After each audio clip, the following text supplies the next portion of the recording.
Hey, welcome. This is my second get ready with me practice talking video for whatever my YouTube channel turns out to be. I just need to practice talking and get more comfortable on camera. So I figured I would just start filming my morning routine because it's like a good, easy, like I can do this part without thinking and then I can just kind of talk to the camera. So I figured this is the best place to start. So here we go. It's time to practice. I filmed my first one yesterday and was actually pretty pleased with how it came out, and I just edited it last night and this morning, and it's actually currently uploading onto YouTube right now, which I'm really excited about because it's going to be my first official YouTube video that I've ever uploaded. I had already made a couple other videos that are like almost done with the editing process in CapCut. I still have a few more things to do, but I thought that these videos would actually be better to get started with. And so I'm going to keep working on those. I'm going to upload them. I'm just going to upload everything out of order, or like, what is order? I don't know, like what would be in order. I have this problem of trying to get everything right. Like, I figure if I think about it enough, then I can get it right on the first try. And that's not true. That doesn't happen. You cannot think about something enough to just get it right on the first try. You have to take action and you have to practice. And so that's what I'm trying to do. I'm trying to just take action and practice and just find something like really simple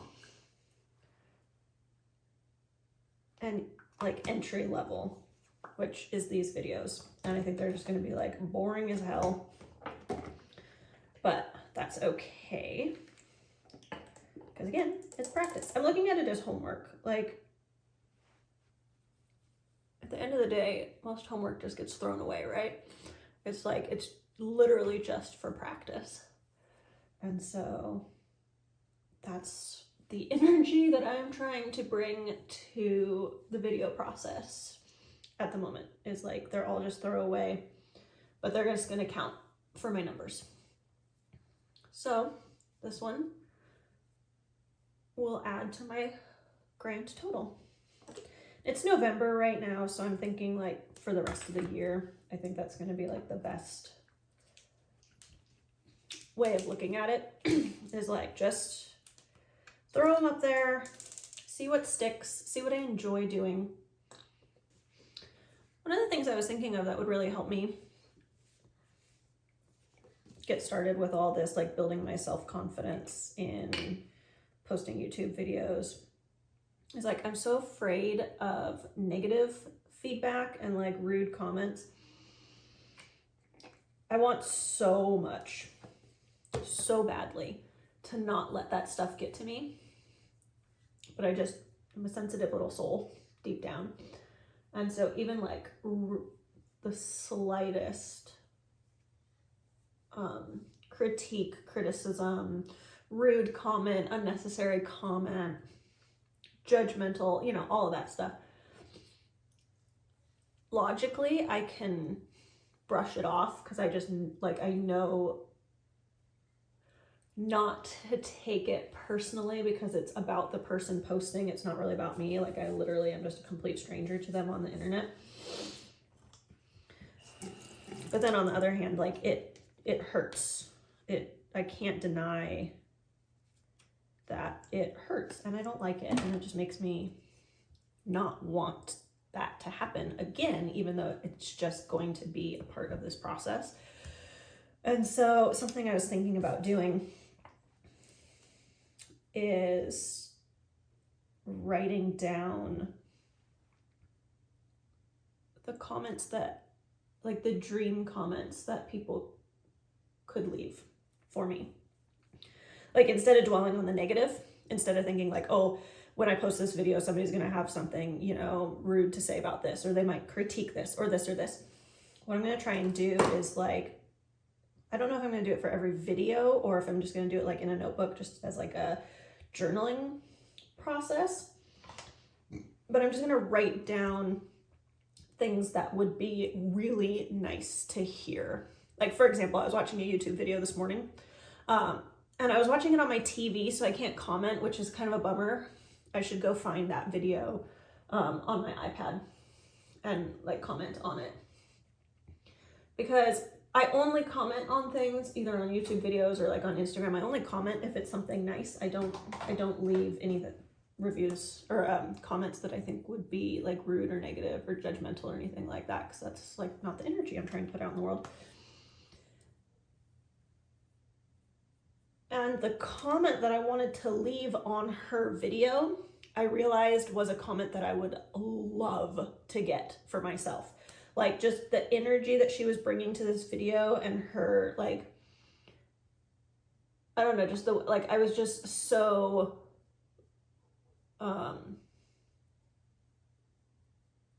enamored with it, I guess, invested in this video of this person. I'd never watched her videos before, and I was just like, oh my gosh, I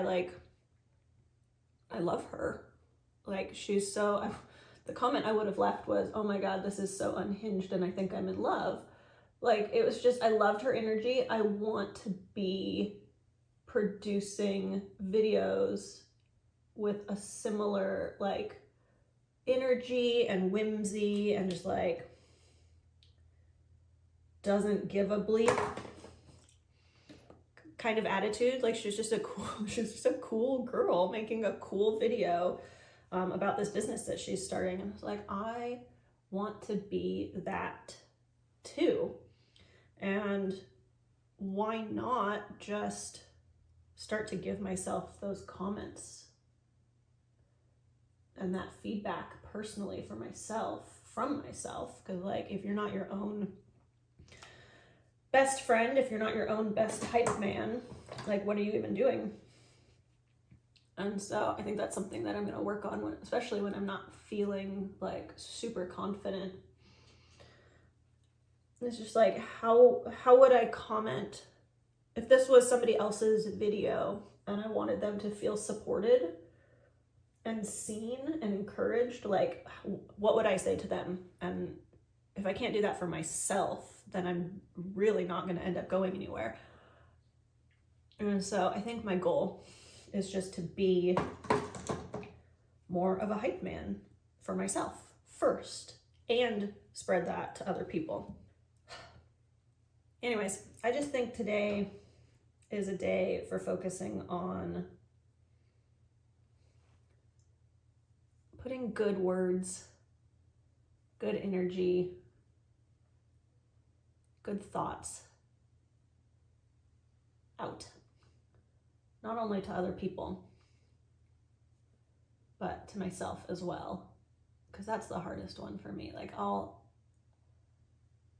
hype somebody else up, but then I struggle to do it for myself.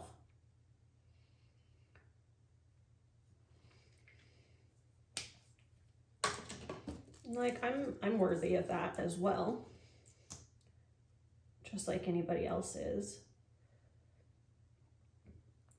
I don't feel like I have a lack of it in my life. I feel like I'm surrounded by like really awesome, supportive people that do hype me up on a regular basis. But I think it's so different when it actually comes from yourself.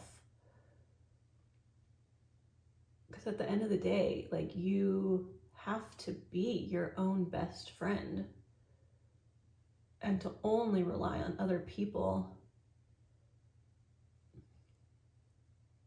I don't think is necessarily like the best option. I think when you're definitely, and this is coming from somebody who has dealt with decades of depression and anxiety, like, you do need other people's support. It's so helpful, and it makes all the difference, especially when you're like really down on yourself. I'm not talking about that. I'm not talking about like you don't need anybody, like you just need yourself. No, we are built for community and connection. We absolutely need other people. But if you're 100% relying on other people, then in those moments when you are sitting completely alone in your room or your space, like whatever your personal space is, staring at the computer screen, completely doubting yourself and whether or not you should upload this first ever YouTube video, or whatever it is, whatever that is, that big scary project is that you're working on, where you're gonna have to put yourself out there. When you're sitting there completely alone trying to struggle through and figure it out, you do need yourself to be, like, you need to be on your own team. My brain has such a tendency to go to the negative and say negative thoughts about myself. And it's rude. It's just plain rude. My brain is like super rude to me a lot. And that's anxiety. I also have OCD. And both of those things really like to give me a hard time, but I just continue to remind myself that it's not the truth. It's not how other people who I love and respect and trust would talk about me or to me. And so if I know that they wouldn't do that, like, I need to stop doing that for myself. And I know this is completely unhinged that I like just put on my mascara and then I'm putting on eyeshadow. Leave me alone. I don't know what I'm doing. I've only been putting on makeup for like 15 years now. I guess it's longer than that. I've only been doing makeup for like 20 years now. You'd think I'd be better at it. But I'm not. I'm not very good at it at all. This is not ever going to be a beauty channel. Well, I don't know if this was